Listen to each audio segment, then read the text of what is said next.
என் படுக்கையில தினமும் ராத்திரி என் தங்கச்சி என் புருஷனோட இருந்தா. கேட்க விசித்திரமா இருக்குல்ல, ஆனா இதுதான் நிஜம். நான் தான் மித்ரா. இது என்னோட கதை.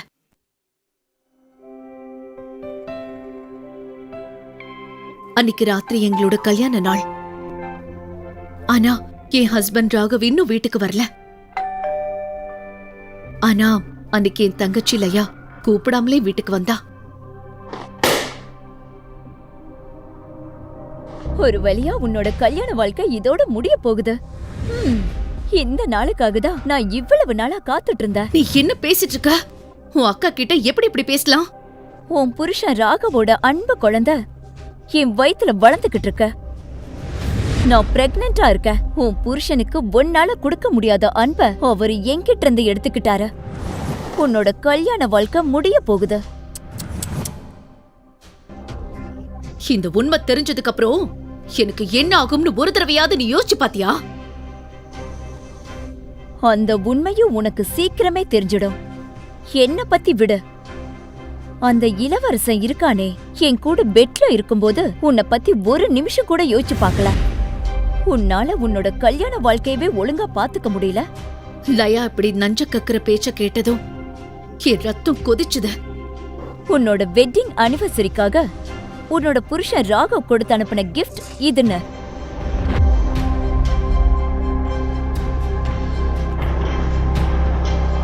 அந்த பேப்பர்ஸ பார்த்ததும் என் காலுக்கு கீழே இருந்த தரையை நழுவுற மாதிரி ஆயிடுச்சு.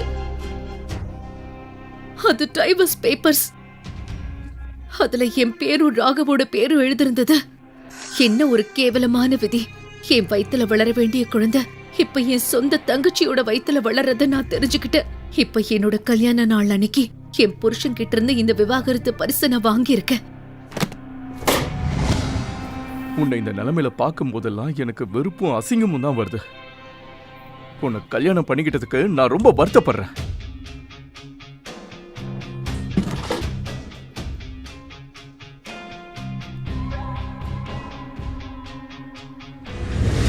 அவனோட வார்த்தைகள் என்னால கொஞ்சம் கூட புரிஞ்சுக்கவே முடியல.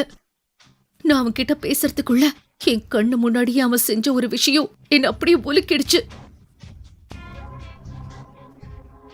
உன்கிட்ட இருந்து எதிர்பார்த்த சப்போர்ட் எனக்கு லயா கிட்ட இருந்து கிடைச்சது. இதெல்லாம் அவளோட வேலை தானே. எனக்கு இப்போ நல்லா புரிஞ்சு போச்சு.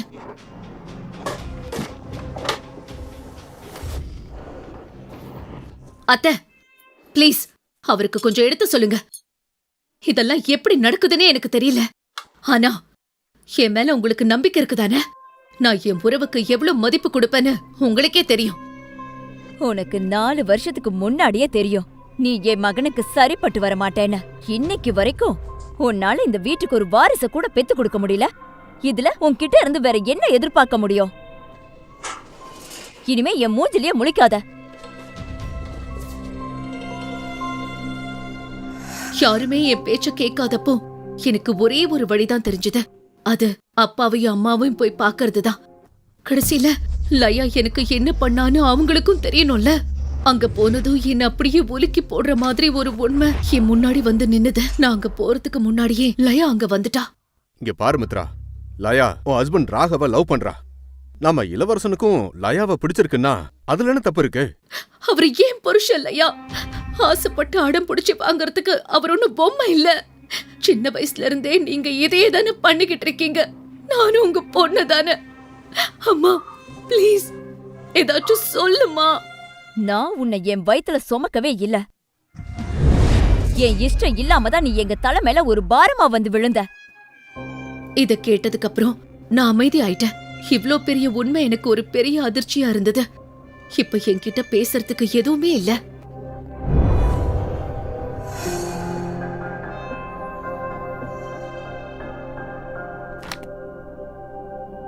உன்னை வளர்த்ததே நாங்க உனக்கு செஞ்ச உபகாரம்னு நினைச்சுக்கோ. அதுக்கு பதிலா எனக்கு என் பொண்ணோட சந்தோஷம் தான் வேணும். ஏய், இத்தனை வருஷமா நான் உன்னை சகிச்சுக்கிட்டேன்ல, அதுக்கு எனக்கு ஏதாவது ஒரு கைமாறு பண்ண. அதனால இன்னைக்கு உன்னோட புருஷனை என் மகளுக்கு விட்டு கொடுத்துட.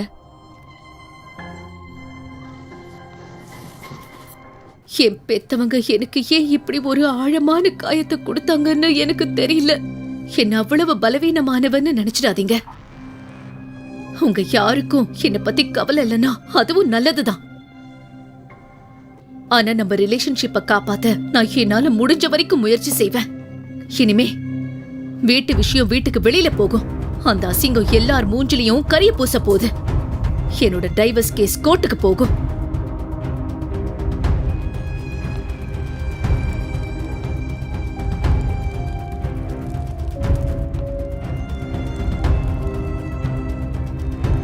அடுத்த நாள் நான் மறுபடியும் என் வீட்டுக்கு போய் லயா யாரையாச்சும் பார்க்க போறாளான்னு நோட்டமிட கொஞ்ச நேரம் வீட்டுக்கு வெளியே மறைஞ்சு நின்னு பார்த்தேன். நேத்துதான் நான் கேஸ் போடுவேன்னு மிரட்டி இருந்தேன். லயா சும்மா உட்கார ஆள் கிடையாது. என்னோட சந்தேகம் கரெக்டா போச்சு. அவ இங்க என்ன பண்றான்னு தெரிஞ்சுக்க நான் அவளை பின்தொடர வேண்டியதா இருந்தது. அவ கோர்ட்டுக்கு போனதுக்கு அப்புறம் நானும் உள்ள போனேன். ஆனா அவ அங்க இருந்த கூட்டத்துல எங்கேயோ காணாம போயிட்டா. மித்ரா, நீ என்ன ஃபாலோ பண்ணிதா இங்க வந்தேன்னு எனக்கு தெரியும். ஆனா எதுக்கு இவ்வளவு சீன் போடுற? என்னால முடிஞ்சதை நான் பண்ணிக்கிட்டு இருக்கேன். நான் இதெல்லாம் உனக்காக தான் பண்றேன். இன்னைக்கு இல்லைனாலும்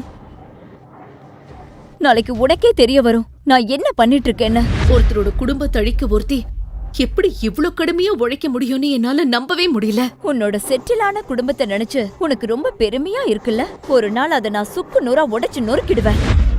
உன்னோட வாழ்க்கைய சீரழிக்க நான் எவ்வளவு வெறியா இருக்கேன்னு உனக்கு தெரியாத.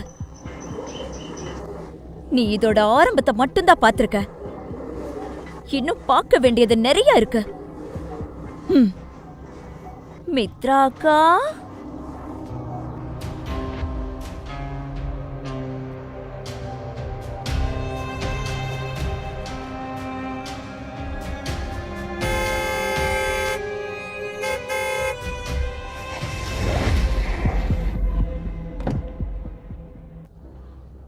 இந்த முழு சிட்டிலையும் வந்து விழுகிறதுக்கு என் கார் மட்டும் தான் கிடைச்சதா? நான் எவ்வளவு நேரமா ஹார்ன் அடிச்சிட்டு இருக்கேன். இந்த பையன் வேற யாரும் இல்ல, ஆதர்ஷ்.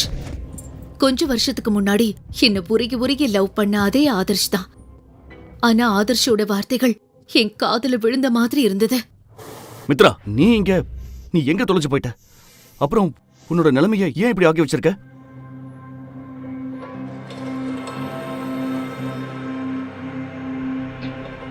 சில மணி நேரத்துக்கு அப்புறம் நான் கண்ணை திறந்து பார்த்தப்போ ஒரு பெரிய அரண்மனை மாதிரியான வீட்ல நான் இருந்தேன். சுத்தி சுத்தி பார்த்தப்போ அங்க யாருமே இல்ல.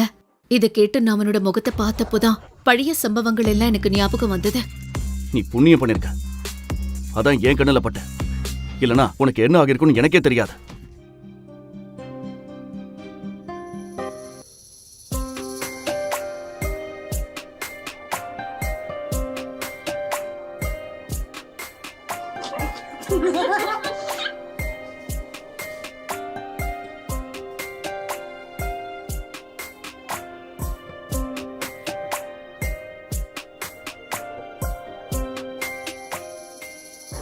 ஆதர்ஷ், நீ எப்படி இந்த சிட்டிக்கு வந்த?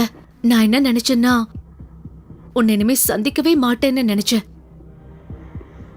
எது எப்படியோ எனக்கு உடம்பு சரியில்லை, அதனால நான் போகணும். ஆனா கண்டிப்பா மறுபடியும் வந்து பாக்குறேன். நீ போலாம், ஆனா இப்படி போக முடியாது. நீ 24 மணி நேரத்துக்கு அப்புறம் இப்பதான் மயக்கம் தெளிச்சு எழுந்திருக்க. நான் உன்னை என் வீட்டுக்கு கூட்டிட்டு வரலன்னா பழி ஏன் மேல விழுந்திருக்கும். உன் ட்ரீட்மெண்ட்டுக்காக நான் செலவழிச்ச பணத்தை என்கிட்ட கொடுத்துட்டு அதுக்கப்புறம் கிளம்பு. இதை கேட்டு நான் அதிர்ந்து போயிட்டேன். ஆதர்ஷ் இப்படிப்பட்டவன் இல்லையே, அப்புறம் எப்படி இவன் இவ்வளவு மாறிட்டான்? இவன் என்ன மாதிரியான மனுஷன்? அதுவும் இல்லாம எனக்கு திருப்பி கொடுக்க உன்கிட்ட ஒரு பைசா கூட இல்லைன்னு எனக்கு நல்லா தெரியும். ஏன்னா நீ எல்லாத்தையும் இழந்துட்ட. அதனால இப்ப நீ 10 நாளைக்கு இந்த வீட்டில தான் தங்கணும். அதுக்கப்புறம் நீ என்ன பண்ணணும்னு நான் சொல்றேன். அப்புறம் இங்க இருந்து தப்பிச்சு போகணும்னு நினைச்சு கூட பார்க்காத.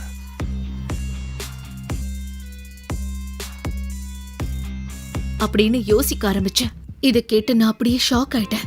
என்கிட்ட நிஜமா சுத்தமா பணமே இல்ல. ஏன்னா நான் எதையுமே யோசிக்காம வீட்டை விட்டு வெளியே வந்துட்டேன். நான் வீட்டை விட்டு வெளியே வந்துட்டேன்னு தான் நினைச்சேன். ஆனா ஆதர்ஷ்க்கு இதெல்லாம் எப்படி தெரிஞ்சதுன்னு நினைச்சு எனக்கு ஆச்சரியமா இருந்தது. அந்த பொண்ணு இங்கதான் இருக்கா. அவ பாக்குறதுக்கு அப்படியே நேகா மாதிரி இருக்கான்னு எனக்கு தெரியும். அதனால தான் அவளை இங்கே வச்சிருக்கேன். ம். எனக்கு அந்த நேஹா யாருனே தெரியாது. நான் ஏன் நேகா மாதிரி இருக்கணும் எனக்கு புரியல.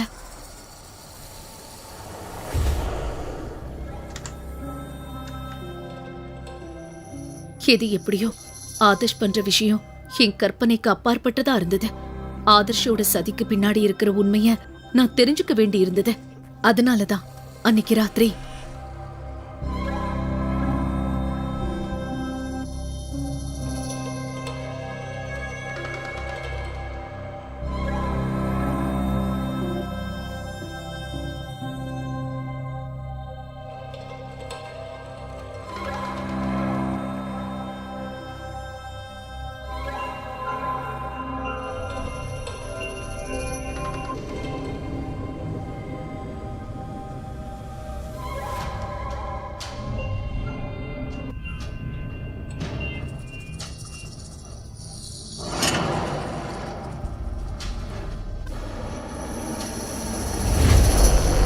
அங்க போறதுக்கு தடை விதிக்கப்பட்டிருக்கு.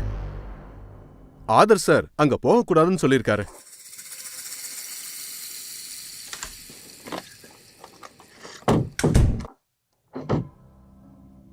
இது சாத்தியமே இல்ல.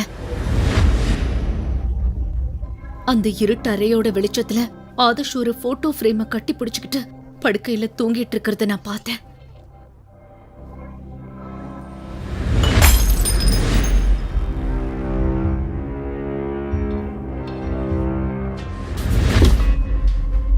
என் ரூம்குள்ள நுழைய உனக்கு எவ்வளவு தைரியம்? நான் உனக்கு உதவி பண்ணனா நீ ஏமலையே கை வைக்க பாக்குறியா? என்ன என் கூட வந்தியா? சீ, நீ ரொம்ப கேவலமா யோசிக்கிற. எனக்கு பயமா இருக்கு. என்ன விடு. நான் யாருக்கு ஹெல்ப் பண்ணிட்டு இருக்கேன்னு எனக்கு தெரியாம போச்சு. என்ன மாதிரி ஒரு சக்சஸ்ஃபுல் பையனை வலையில வீழ்த்தலாம் நினைச்சு கூட பார்க்காத. உனக்காக நான் உருகி உருகி காதலிச்ச அந்த நாட்கள் எல்லாம் இப்ப போயிடுச்சு.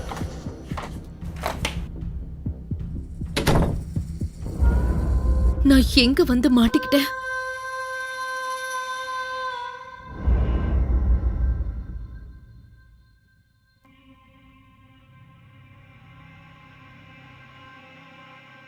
உன் வாசனையை நான் மறந்தே போயிட்டேன். எது எப்படியோ உன்னோட மெடிக்கல் ட்ரீட்மெண்ட்டுக்காக நான் செலவு பண்ண பணத்தை எப்படி செட்டில் பண்ணணும்னு நான் உனக்கு இன்னைக்கு சொல்றேன். இதை கேட்டு நான் பயந்துட்டேன். அவன் என்னை வச்சு என்ன பண்ண போறான்னு எனக்கு தெரியல. ஆதர்ஷ் கிட்ட நான் இங்கிருந்து போகணும்னு சொல்றதுக்கு கூட எனக்கு தைரியம் இல்ல.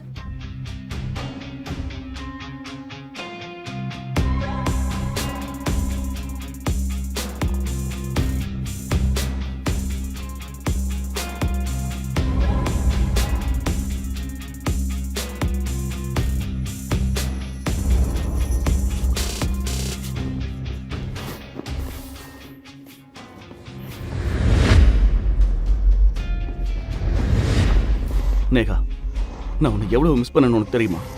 நீ எனக்கு செஞ்சது கொஞ்சம் கூட சரியில்லை. நேகா, ஆதர்ஷ் வாயிலிருந்து திரும்ப திரும்ப நேஹாவோட பேர் தான் வந்துகிட்டே இருந்தது. ஆதர்ஷ், நீயா? நீங்க என் கூட என்ன பண்ணிக்கிட்டு இருக்க? நேகா, நீயே தான் என்ன இறுக்கமா பிடிச்சிருக்க. இங்க பாரு, உன் கூட இருக்கணும்னு எனக்கு எந்த ஆசையும் கிடையாது. சரி, அதை விடு. நீ எதுக்காக இங்க வந்தன்னு எனக்கு தெரியும்.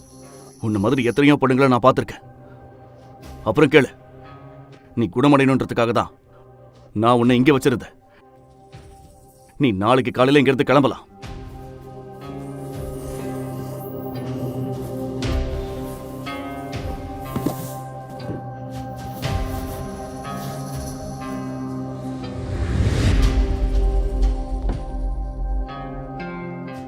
நான் உள்ளுக்குள்ள அப்படியே உடைஞ்சு போயிருந்தேன். கடந்த சில நாட்கள்ல என் சொந்த தங்கச்சியே என்கிட்ட இருந்து என் புருஷனை பறிச்சுக்கிட்டா.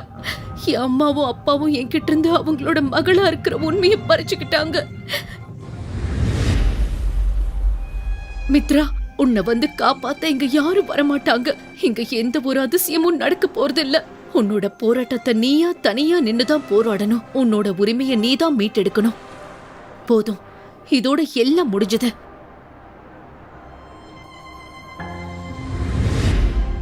நான் அடுத்த நாள் காலையில வீட்டுக்கு வந்தப்போ லயா எல்லாருக்கும் பிரேக்ஃபாஸ்ட் சர்வ் பண்ணிட்டு இருந்தது.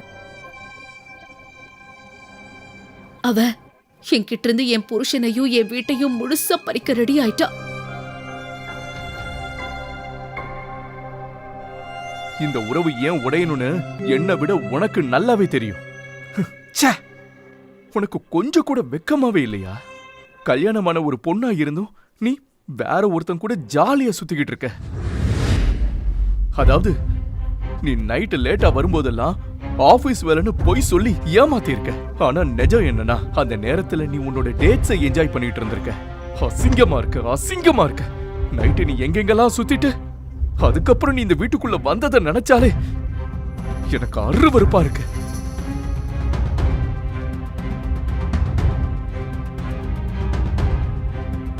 உனக்கு கொஞ்சமாவது சூடு சொரணை இருந்தா, இந்த குடும்பத்தோட மானத்தை மதிக்கிறவளா இருந்தா இப்பவே இந்த டிவோர்ஸ் பேப்பர்ல சைன் பண்ண. நம்ம எதிர்காலத்தை பத்தி நாம என்னெல்லாம் கனவு கண்டோன்னு தெரியுமா? உன்னோட இந்த கேவலமான செயல்களால எனக்கு உன் மேல இருந்த நம்பிக்கையே மொத்தமா போயிடுச்சு. எந்த ஒரு புருஷனுக்கும் இந்த ஒரு நிலைமை வரக்கூடாதுன்னு நான் வேண்டிக்கிறேன்.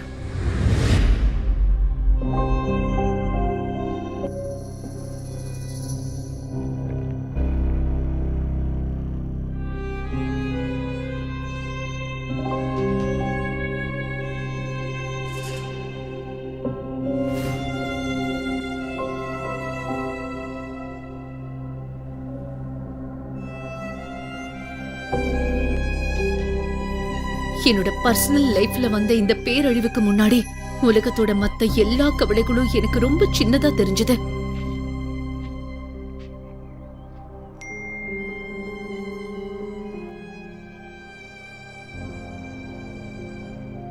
ஒருவேளை அதனாலதான் லயா அன்னைக்கு கோர்ட்டுக்கு போனாலும் எனக்கு ஏதோ கண்ணு கட்டி காட்டுல விட்ட மாதிரி இருந்தது.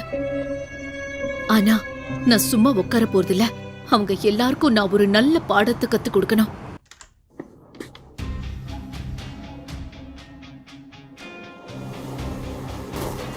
நான் உனக்கு கண்டிப்பா ஹெல்ப் பண்றேன் மித்ரா. ஆனா அதுக்கு நீ என்ன ரகசியமா கல்யாணம் பண்ணிக்கணும். ஒரு கல்யாணம், அதுல நம்ம 2 பேரும் புருஷன் பொண்டாட்டி மாதிரி தான் வாழ்வோம். ஆனா அது வெளியே யாருக்கும் தெரியாது. அப்புறம் இந்த கல்யாணத்துல என்னென்ன நடக்கணும்ன்ற கண்டிஷன்ஸ் எல்லாம் இதுல எழுதியிருக்கு. இதுல என்ன எழுதிருக்கு? இவ்ளோ கேவலமான கண்டிஷன்ஸா? ஒரு பொண்ணால எப்படி இப்படிப்பட்ட விஷயங்கள் எல்லாத்தையும் செய்ய முடியும்?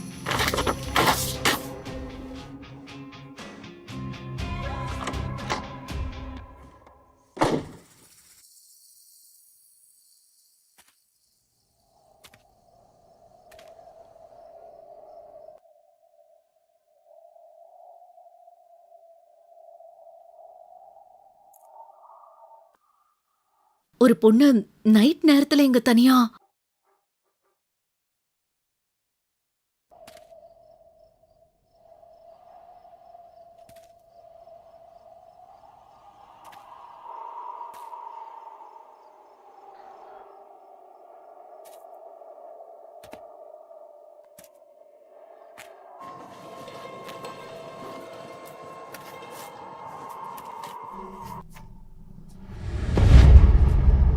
எக்ஸ்கியூஸ் மீ, நீங்க யாரு? அப்புறம் இங்க என்ன பண்ணிட்டு இருக்கீங்க?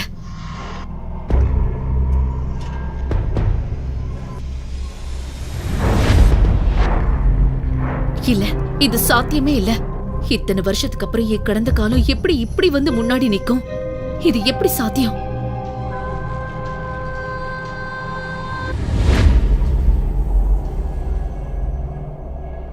கடைசியில் யார் அந்த பெண்?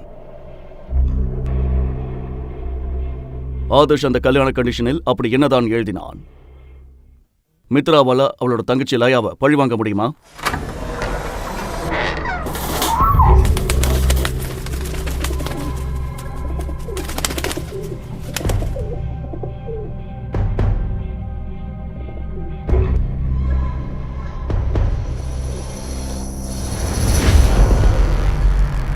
ஆதர்ஷ் ஏன் மித்ராக்கு இப்படி பண்றான்? இந்த முழு கதையும் கேட்டு மகிழ இப்போதே பாக்கெட் எஃப்எம் ஆப்பை டவுன்லோட் பண்ணுங்க. லிங்க் டிஸ்கிரிப்ஷனில் கொடுக்கப்பட்டுள்ளது.